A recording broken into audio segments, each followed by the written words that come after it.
Jadi kalau boleh saya ini kan ya yang jeleknya saja. Jadi yang pertama itu keras kepalanya ada, keras kepalanya ada, maksudnya kan sama-sama tentang James ada. Kemudian kalau berdiskusi itu terlalu menonjol. Gitu. Oke, assalamualaikum warahmatullahi wabarakatuh. Waalaikumsalam. Selamat siang. Siang luar biasa. Oke, kali ini spesialnya hari ini tamunya itu susah nih. Ini baru pertama kali aku ngatur tamu susah, janjian harus berapa minggu sebelumnya gitu ya. Beliau adalah Pak Didi Mardiono. Panggil Mas aja. Panggil apa ya? Mas aja. Mas ya? Ya Mas ya, oke. Biar enak, santai gitu, relax. Mas Didi ya, Mas Didi atau Mas DKM. Mas DKM oke ya? Boleh. DKM oke. Beliau ini oke.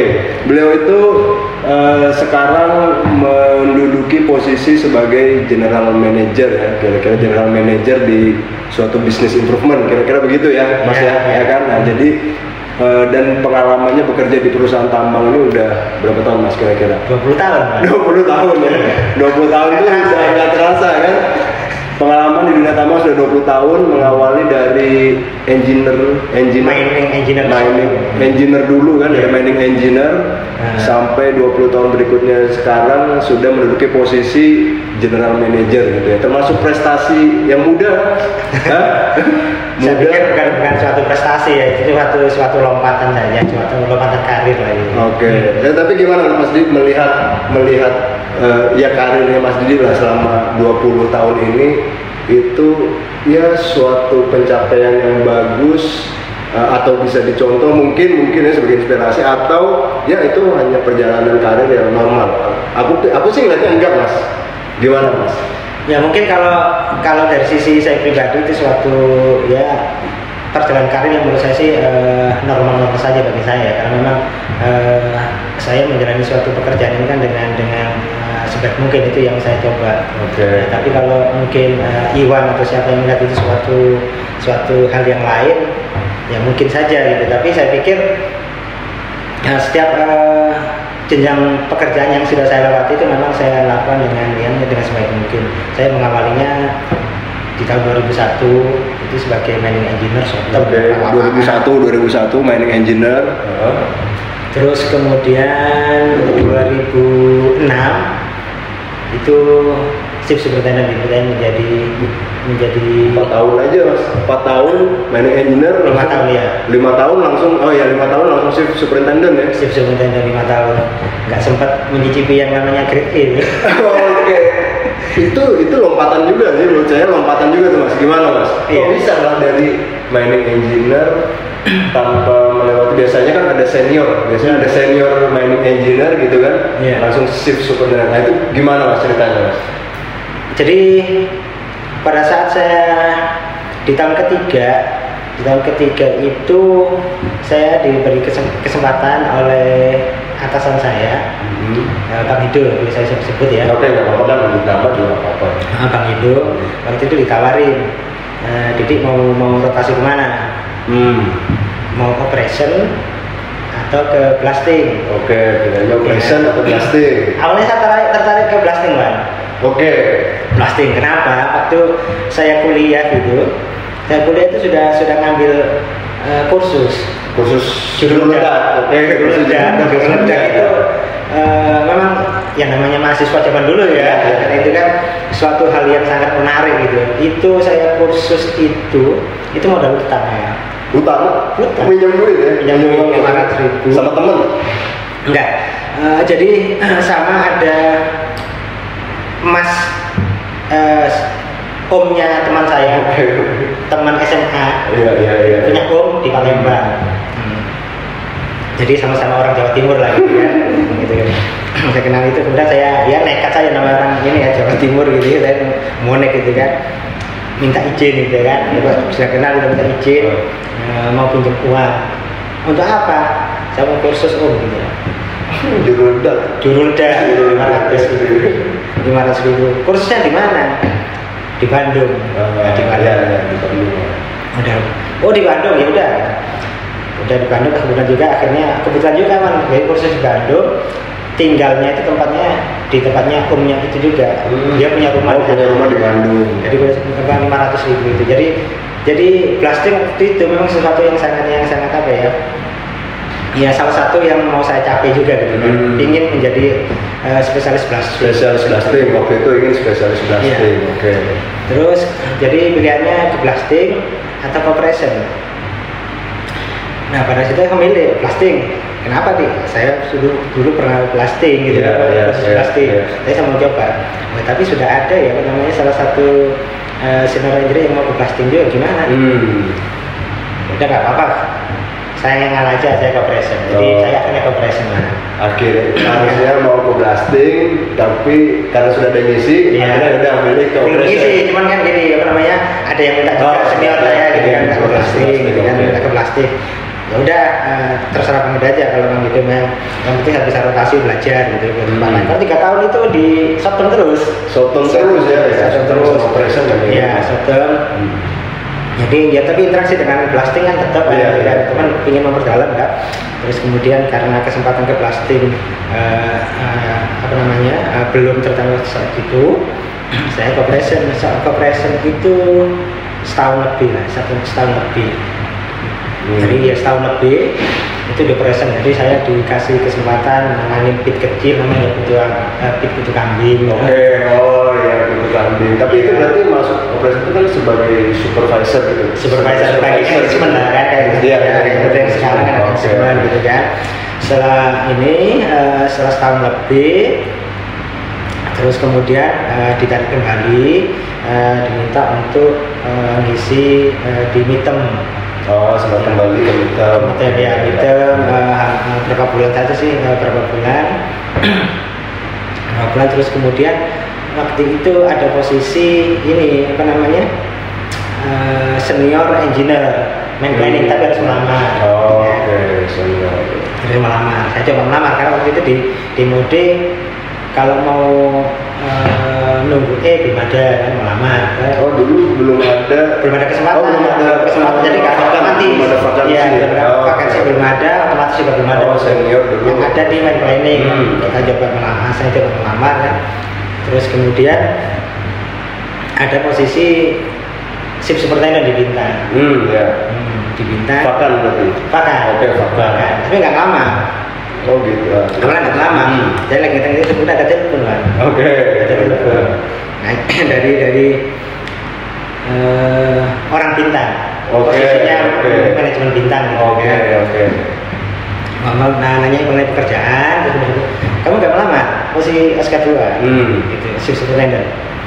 Enggak mas, sudah banyak yang melamar gitu kan.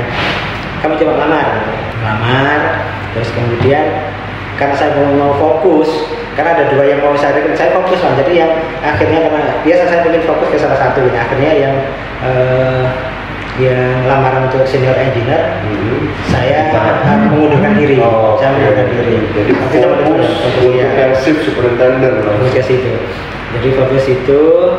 Terus kemudian saya waktu itu mau interview 2 atau 3 hari ini yang akan datang kan interview kan untuk posisi senior engineer ya. Saya minta izin ke ini saya mengundurkan diri, bukan tidak menghormati untuk posisinya, tapi saya fokus untuk itu. Kemudian lepas. Fokus itu interview, ada psikotes dulu, kemudian ada interviewnya. Technical test ada juga mas? Technical test pada saat itu seingat saya sih nggak ada. Jadi kalau nggak salah ya psikotes. Jadi langsung interview itu seingat saya ada 3 genshoot. Usernya 3 genshoot sama 1 manajer. Saya itu Mas Pran. Gitu ya. Celsius, Mas Ari Wibowo. Gitu kan. Terus kemudian Mas Bambang Satono. Bambang BS Bambang. Itu semua melamar. Udah.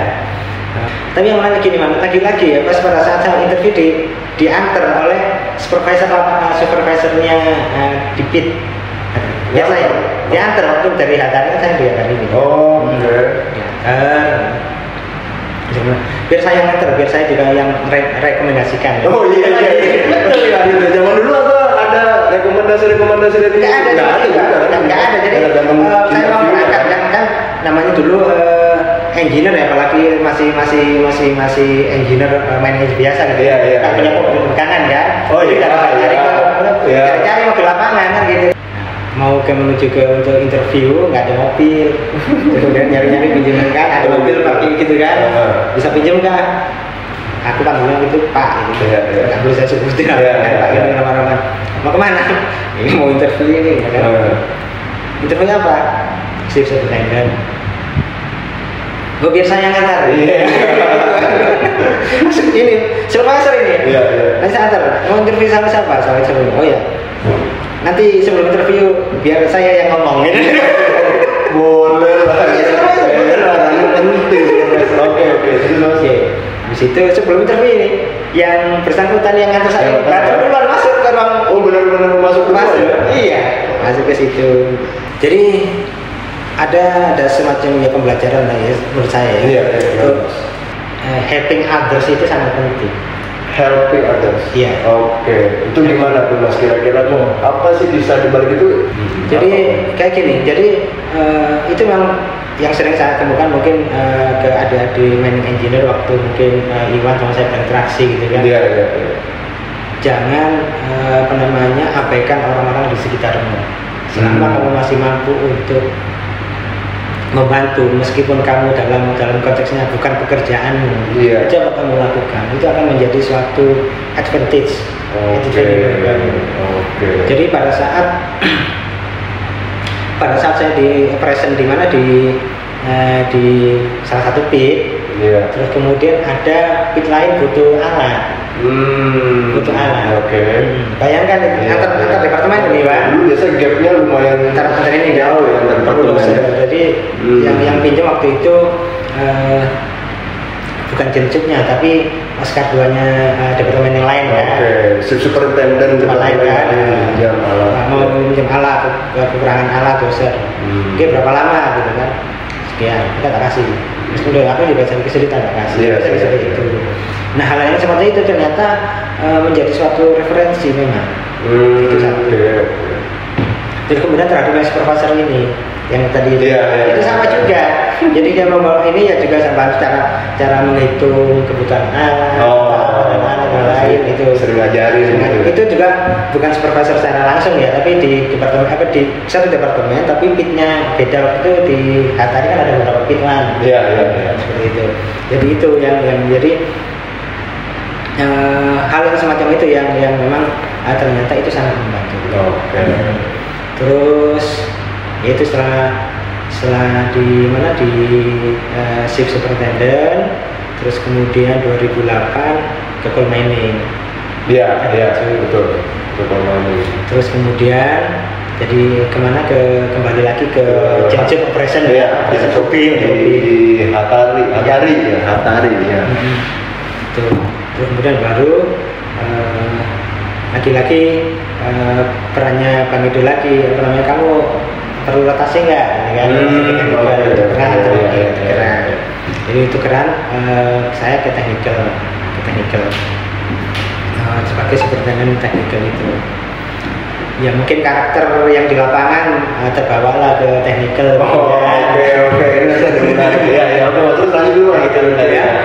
Terus kemudian setelah di technical sekian tahun, kemudian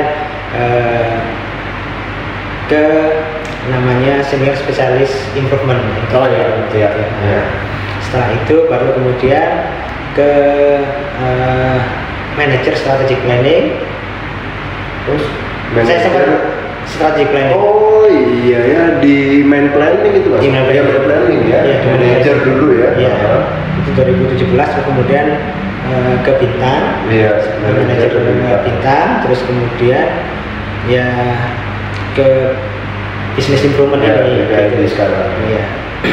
Itu laki-laki juga saya pikir kalau dari saya sih sesuatu yang mungkin suatu bukan milestone yang luar biasa, tapi yang saya pikir ada orang-orang yang di sekitar yang menurut saya tidak bisa melihat secara langsung peran mereka, tapi secara tidak langsung itu ternyata perannya sangat besar.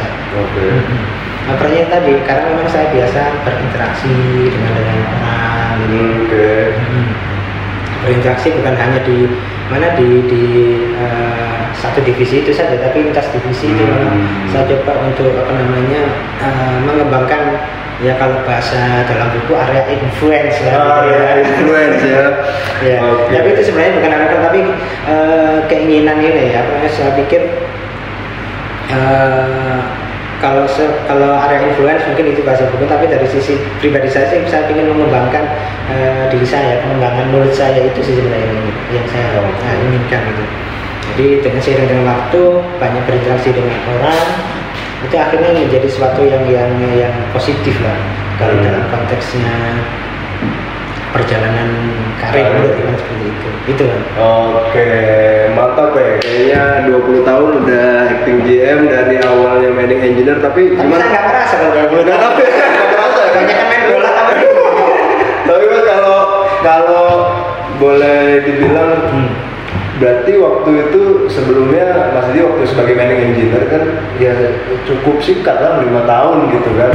Nah sementara kalau kita melihat sekarang ini ya itu ada hubungannya dengan organisasi kita yang semakin tua kan, dimana ya wajar lah banyak engineer juga yang semakin lama di sini mungkin belum mendapat kesempatan promosi atau vakansi menjadi ya seperti Mas Didi lah sempat menjadi superintendent gitu kan dengan waktu yang lumayan singkat. Nah kalau melihat itu apalagi sekarang Mas Didi sebagai GM di BPID gitu ya, melihat organisasi perusahaan yang seperti ini nih apa sih tantangannya mungkin apa atau ada kelebihannya juga, pasti ada kelebihannya, kemudian bagaimana menjaga ritme perusahaan ini gitu, pola kerjanya gitu kan. Advantage dulu ya. Boleh advantage ya gimana? Jadi keuntungannya kalau perusahaan sebesar yang besar ini adalah yang pertama perusahaan yang sudah world class gitu ya, atau yang sudah perusahaan besar itu sebenarnya ada knowledge yang kalau kita bilang itu yang tersembunyi ataupun juga tidak tersembunyi itu banyak. Nah keuntungannya adalah bagi kita yang mau belajar itu akan sangat banyak di situ. Itu. Terus kemudian yang kedua adalah kalau proses ya, bisnis prosesnya juga banyak. Bisnis banyak, sehingga kalaupun kita mau belajar, bagi yang mau belajar seperti itu juga akan menjadi suatu added value bagi kita untuk mengembangkan kita. Situ. Nah, kelemahannya kalau orang yang namanya perusahaan yang sudah tua itu adalah ada semacam comfort zone. Betul, comfort zone ya. Comfort zone bagi individu-individu itu pasti ada dalam, bukan hanya di ini, tapi bukan hanya di perusahaan. Kalau misalnya perusahaan itu juga akan mengalami yang sama. Kalau perusahaannya semakin tua, itu akan semakin juga akan mengalami yang namanya comfort zone bagi bagi karyawan-karyawan yang ada di dalamnya. Tapi tidak semuanya, tapi ada comfort zone. Nah, kalau masih ingat, ada nggak hubungannya comfort zone dengan produktivitas kerja misalnya? Iya pasti ada kan. Jadi orang-orang yang berada di comfortnya seperti yang saya alamin gitu ya, karena yang maksudnya saya lihat dalam perjalanan karir saya itu tipikal orang-orang yang nyaman gitu ya. Itu biasanya pekerjaannya itu udahlah yang penting tugas saya selesai, ya tugas saya selesai. Nah, itu mungkin pernah beberapa kali waktu mungkin pada saat saya diskusi atau memberikan semacam ke engineer, masih ingat yang namanya engineer 85 engineer 85 masuk 8 pulang 5 itu ya. Konteksnya apa? Bukan berarti tapi konteksnya adalah kalau hanya menjadi 8 dan ke 5 akan menjadi pekerjaan akan semacam rutinitas saja. Rutinitas saja. Kalau sudah kita terbuai oleh rutinitas itu, akan menjadi semacam kebiasaan sehingga kita akan nyaman di situ karena rutinitas yang terjadi. Pergi jam 8 masuk jam 8, jam 5 pulang. Sementara yang namanya perusahaan itu kan ada namanya kompetisi, sistem kompetisi. Engineer pada saat mungkin yang beberapa tahun yang lalu sama sekarang sama mungkin 7 bulan lebih kalau di interdivisi ya, Oh jumlah.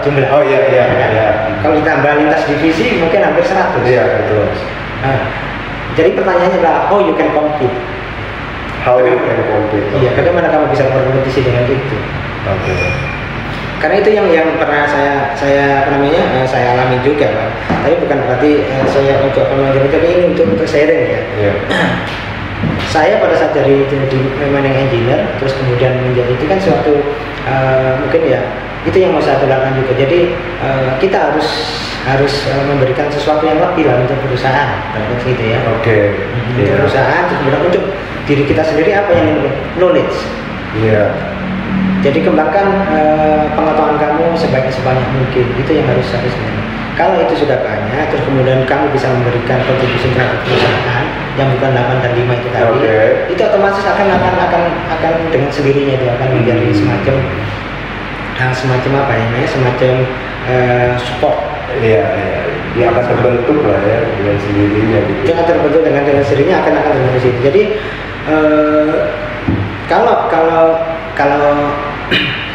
kita sudah mempunyai kesibukan dalam hal yang memberikan hal yang terbaik kepada perusahaan, kemudian dari kita itu mencari knowledge yang ada di dalam perusahaan yang untuk kita, itu kayak kita akan terpikir kalau akan waduh saya belum mempunyai posisi ini atau belum berkembang itu nanti kalau mau pengalaman saya itu akan berjalan dengan sendirinya, Pak. Betul. Akan bersendirinya karena ada referensi dari yang lain tadi yang seperti saya sampaikan. Iya. Tapi saya pikir ya memang wajar ya bagi saya pribadi ataupun teman-teman gitu. Lompatan prestasi memang salah satu yang menjadi salah satu ini ya poin yang kita capai kan gitu ya. Tapi how we can achieve it ya. Ya itu tadi kan kompetisinya semakin ketat karena organisasi semakin tua, engineer juga semakin banyak yang memiliki kompetensi yang serupa gitu kan. Nah kalau Mas Didi ngelihat gimana atau apalah yang mungkin bisa kita pelajari untuk lebih apakah benar nih semua engineer kita yang 70-an tadi atau hampir 100 memiliki kompetensi yang sama? Pasti nggak mungkin, pasti ada yang lebih. Makanya gimana ya kita engineer gitu bisa melihat apa nih yang harus aku kembangin dari diri aku sebagai engineer gitu Mas. Sebagai engineer saja atau sebagai juga yang lain? Iya kan harusnya begitu kan. Iya. Jadi menurut saya bukan hanya engineer tapi mungkin ke karyawan yang lain ya. Karena saya waktu itu juga mendapat pertanyaan juga bagi kalau saya di operation operator mungkin teman sebagai Oscar juga pasti pernah ditanya oleh kadang-kadang gimana sih saya bisa menjadi posisi supervisor kan gitu kan ya. Sementara ini saya udah puluhan tahun. Betul ya, gini-gini aja. Kalau yang engineer ya gini-gini aja. Itu biasa itu kalau ya gini-gini aja. Terus pertanyaannya sekarang ya, kalau gini-gini aja, terus pertanyaan saya adalah seberapa effortmu untuk melakukan pengembangan diri kamu? Apakah segitu juga? Coba direfleksikan juga. Kalau segini saja ya pasti hasilnya akan ya segini-gini aja. Baik itu kemana, ke engineer ataupun ke teman-teman yang lain juga. Jadi pertama memang self learning itu memang sangat diperlukan. Self learning, terus karena dari situlah kalau kita mendapatkan sesuatu yang baru, pengetahuan yang baru, naluri manusia, saya contohnya yang baru, dia akan mempunyai keinginan untuk mengaktualisasikan ilmunya yang baru. Iya. Tapi kalau kita nggak punya suatu knowledge yang baru, kita pasti tidak akan memberikan aktualisasi diri yang baru juga. Yang diberikan ya itu saja. Ya itu aja ya, karena kita juga kerjain ya itu aja sih Mas. Gampang ya. Satu lagi sebenarnya kan di perusahaan kita ini atau dengan perusahaan yang skala seperti yang kita rasakan ini kan sebenarnya training kan banyak juga kan. Training ya kan. Apalagi bukan hanya di perusahaan ya menyediakan, tapi perusahaan di luar jam kerja training online itu kan juga menjadi suatu. Iya banyak sih. Seberapa besar kita bisa memanfaatkan itu? Itu memanfaatkan semua apa namanya kalau bahasa yang saat ini omni channel ya, jadi semua channel yang harus menggunakan untuk mengembangkan diri. Kan berbalik kalau di bisnis ini kan semua cara dipakai untuk selling market ya kan gitu. Selling ke market, tapi kalau kita sebagai karyawan caranya itu tadi kan, kembangkan ilmumu sehingga kamu bisa selling your personal. Ya, tapi kan tetap aja ada kalanya yang nggak mungkin lah, misalnya ya struktural itu kan seperti piramid gitu kan Mas, ya selalu disampaikan gitu kan ya, semakin di atas semakin sedikit jumlahnya gitu kan, ya memang nggak mungkin tuh semuanya jadi nggak mungkin semuanya kan pemimpin gitu kan. Betul. Memang mau nggak mau, senang nggak suka ya harus bersaing gitu kan Mas. Betul. Ya itu yang cara bersaingnya gimana, ya itu tadi kan. Gak mungkin 70 ini atau 100 orang ini atau berapa ini berkompetisi, kan posisi kan pasti terbatas. Iya. Secara logika ya kan, yang terbaik lah yang akan yang ini kan, yang setuju. Sebelum ke arah proses rekrutmen seperti itu, asah lah gitu. Asah lah dirimu. Jangan pas contohnya sekarang atau hari ini ada posisi kan, langsung melamar. Biasanya gini. Pertanyaan yang pernah saya sampaikan, kamu melamar ini sudah siap belum? Coba Mas, coba ya. Bahasa coba-cobanya itu ya. Bahasa coba-cobanya. Padahal dalam ini juga mungkin tips juga untuk Iwan dan teman-teman. Oke. Kalau melamar suatu posisi atau apa, identifikasi dulu job requirement seperti apa. Tapi sebelum ada lamar itu sebenarnya kita kalau pasti punya dream lah ya, namanya bahwa Iwan atau teman yang lain atau saya juga pas saya membidik atau memimpikan suatu posisi ini. Posisi ini itu yang diperlukan apa? Skill, terus requirement apa? Skillnya apa saja? Oke. Nah kita coba penuhi di situ. Jadi assess posisi yang kita inginkan. Karena kan gini, kita nggak mungkin kan bekerja di tempat yang kita nggak nyaman. Setuju kan? Setuju. Artinya apa? Artinya kita akan melamar di posisi, kalau kita menjadi karyawan pastikan melamar di posisi yang kira-kira memang itu passion kita. Jadi identifikasi kira-kira posisi di perusahaan ini yang menurut passion kita di mana saja. Contohnya kalau nanti di posisi operation kah, atau di posisi technical kah, atau posisi di planning atau dan lain, atau mungkin nyebar ke marketing atau apa, itu dilihat knowledge skill seperti apa, kemudian identifikasi kita, assess diri kita, strength kita ada di mana, terus weakness kita ada di mana untuk investasi masing-masing itu. Kalau kita sudah punya strength, terus kemudian tapi masih ada weakness, itu dikembangkan.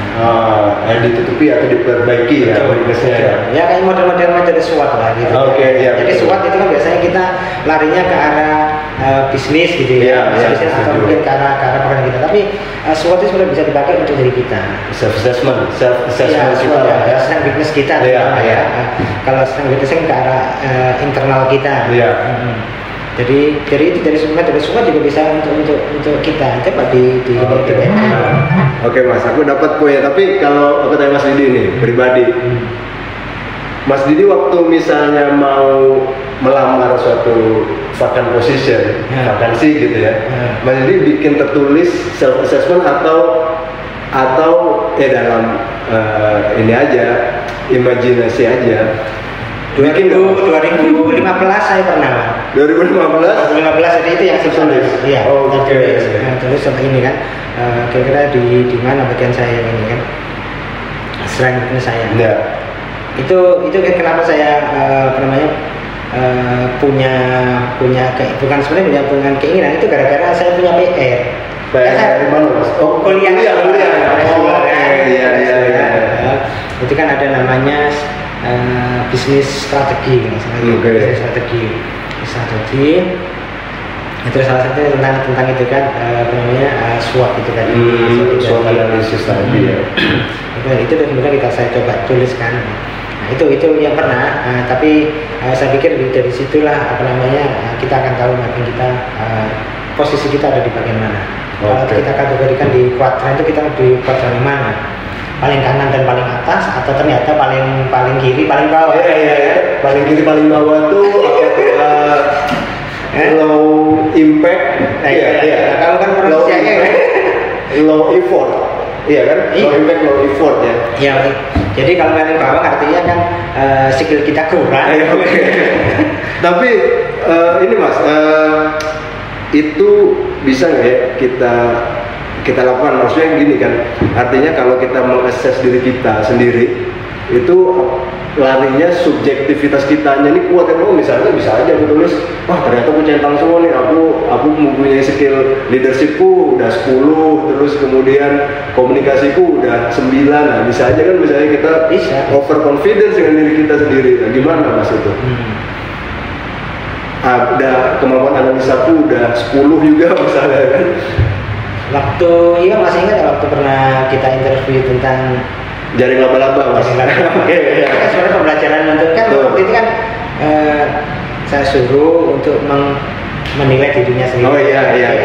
Dengan kompetensi matematik masing-masing gitu. Iya. Itu jadi itu sebenarnya untuk melihat strength weakness-nya diri kita gitu kan. Habis itu baru kemudian atasannya mereview kan gitu. Itu ada proses timbal baliknya. Iya. Nah, dari situ sebenarnya ini. Oke. Jadi memang diperlukan apa namanya self assessment ya. Assessment nggak apa-apa, nggak apa namanya poin-poin yang dari kita aja, yang dari Iwan punya assessment apa bla poin ini nilai baik kah, atau kalau pakai angka berapa. Habis itu minta tolong mungkin kalau ini bisa ke atasan atau ke partner gitu kan. Ke partner itu. Oh partner ya bisa lah ya, kita minta partner untuk menilai diri kita gitu ya. Jadi seperti itu. Oke. Itu jadi juga pernah saya minta juga memang assessment gitu kan ke teman-teman Jensu waktu itu kan. Oh itu minta ke mana Mas? Untuk menilai diri sendiri? Iya. Pernah gitu? Pernah, tapi nggak secara formal ya, masih informal. Iya. Kira-kira apa yang perlu yang begini. Jadi ada negatifnya saya ada, jadi nanti kalau yang lawan, iya pasti lawannya selalu negatif. Iya. Ya memang yang namanya mungkin manusia ya, kalau namanya dikasih penilaian yang jelek itu pasti ada kayak ini gitu ya. Tapi memang kita kalau mau berubah ya harus itu yang ini ya. Oke. Tapi waktu tanggapan teman-teman itu seperti apa Mas? Itu apalagi nggak formal kan? Tolong dong isi assess diri saya. Saya nggak cuma ngomong aja. Ngomong. Ya. Jadi kalau boleh saya ini kan ya yang jeleknya saja. Jadi yang menurut itu keras kepalanya ada. Keras kepalanya ada, gitu kan. Sama-sama dengan Jensen ada. Kemudian kalau berdiskusi itu terlalu menonjol gitu.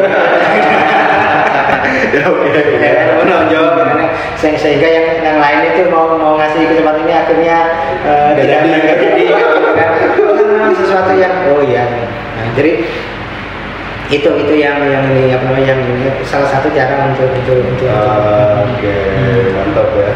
Oke, ya itu bisa dilakukan ya teman-teman juga kan. Kalau itu ya benar juga sih, kita harus melakukan self assessment terhadap kemampuan kita sendiri gitu ya.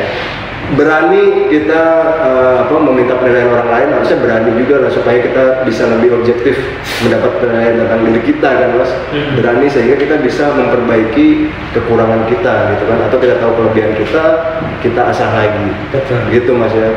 Itu kira-kira inilah untuk teman-teman engineer, untuk karyawan yang mungkin ingin lebih berkembang, ingin melihat apa sih kekurangannya. Itu poinnya keren. Aku juga oh iya benar juga sih, itu sebetulnya bisa diimplementasikan di setiap divisi, section, departemen itu bagus gitu ya. Dan ya lebih mudahnya di lingkup yang kecil sebenarnya lebih cepat, seharusnya lebih cepat bisa gitu ya. Oke. Itu tadi tentang organisasi kita yang sudah semakin tua, tapi itu tantangannya, dan kita harap banyak teman-teman termotivasi dengan itu tadi ya, masukan dari Pak Didi Mardiono. Terus Mas, tadi kan cerita Mas Didi waktu sebagai engineer gitu ya. Kemudian menjadi shift superintendent orang lapangan 2 tahun. Jensupnya yang lama. Jensup lama ya, jensupnya berapa tahun Mas? Jensupnya 7, lebih, hampir 8. Oh 8, 10 tahun manajer. Itu yang menarik sama ke manajer kan, jadi menariknya gini, pernah melamar gini, melamar posisi manajer. Oh waktu masih jensup melamar manajer. Oke. Interview sama psikolognya.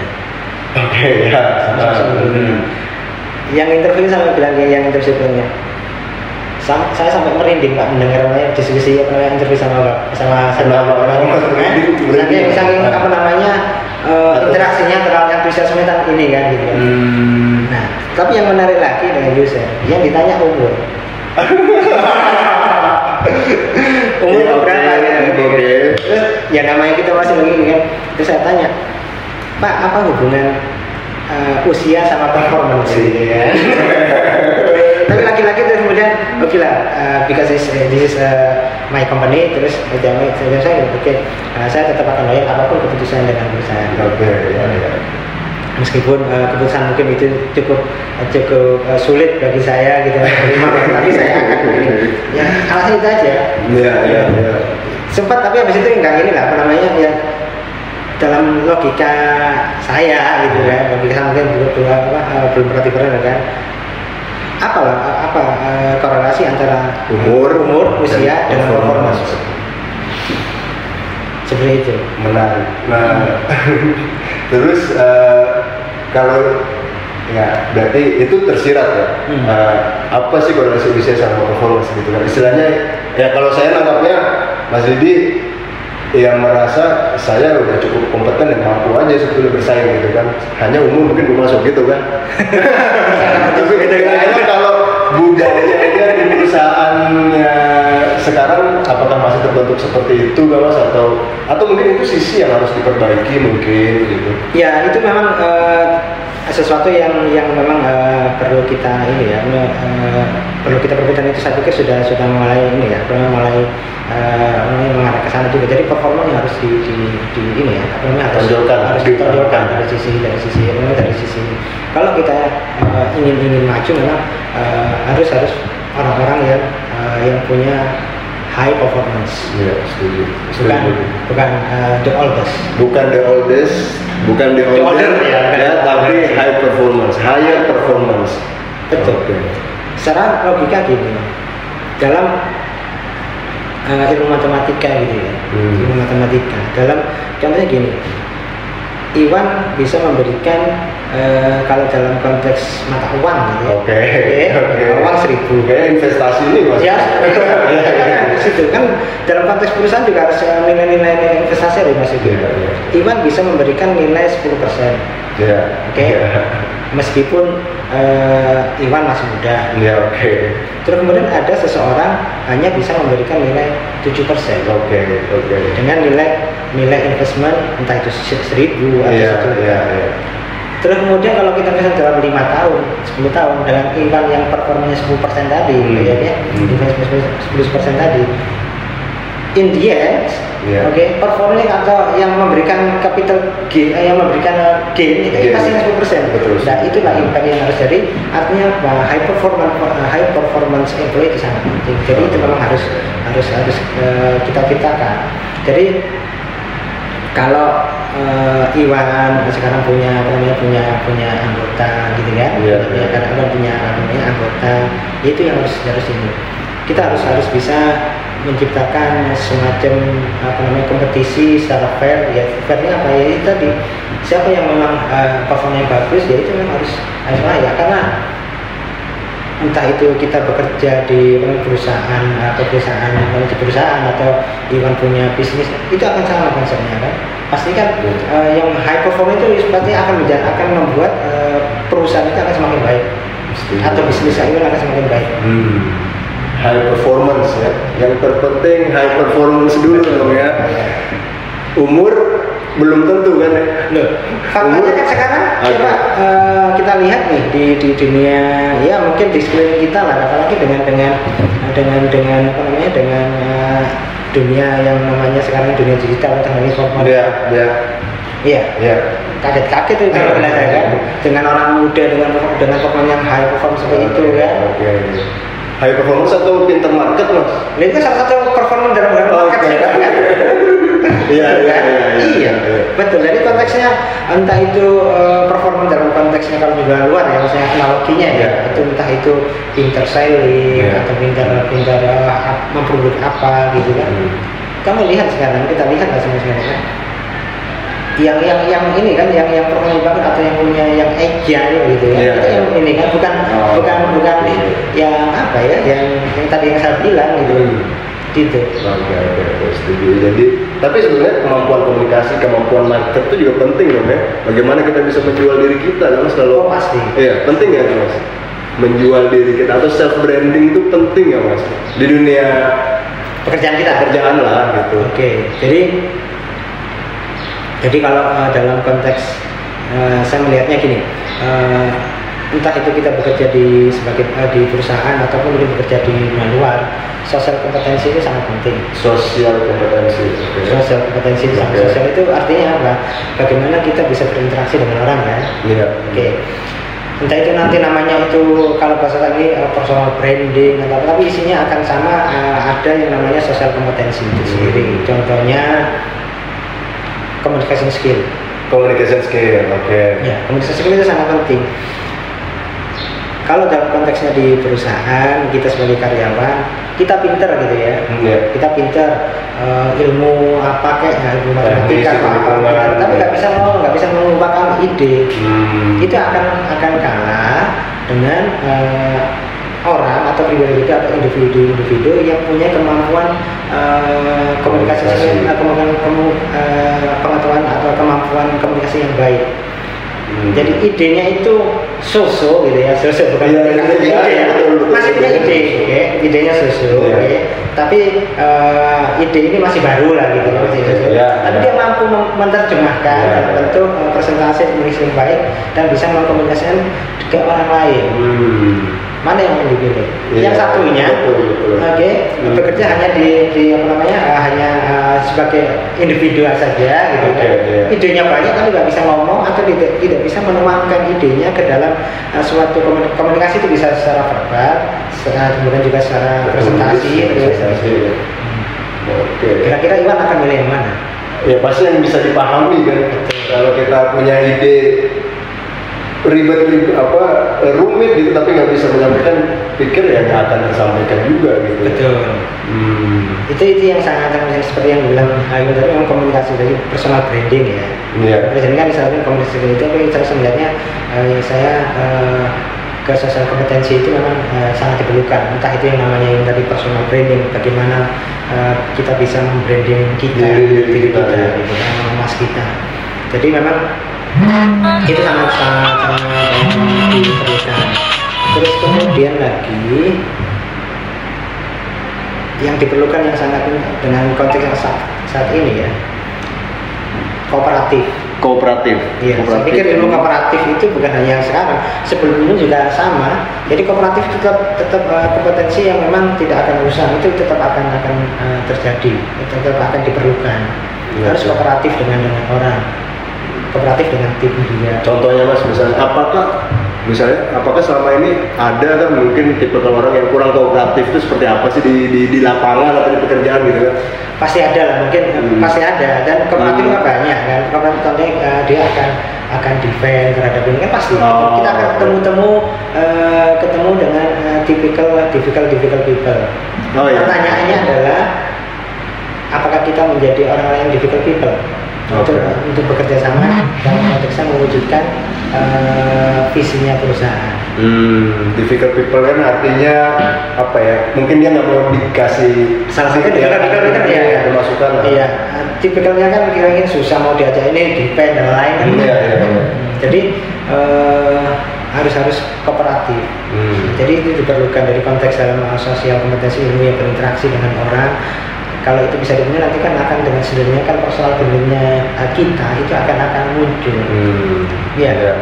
Karena lagi-lagi seperti ilmu medsos ya, maksudnya ilmu medsos kan gini, personal branding itu kan artinya orang lain yang menilai kan. Setuju ya Kan? Orang lain yang kita mendapat penilaian dari orang lain. Iya. Entah kalau di Google itu Google review kan ada namanya Google review kan gitu kan. Kita sudah menguasai dengan baik, tapi kalau orang lain tidak mengaccept itu kan percuma juga. Artinya memang personal branding itu memang sangat diperlukan, tapi kuncinya ada di sosial kompetensinya kita kalau konteksnya dalam pekerjaan di ini ya perusahaan ya. Ataupun juga nanti perusahaan-perusahaan lain juga seperti. Jadi itu diperlukan kooperatif. Ya, yang komunikasi skill tadi juga perlu kooperatif dengan orang, ya kan, dengan orang.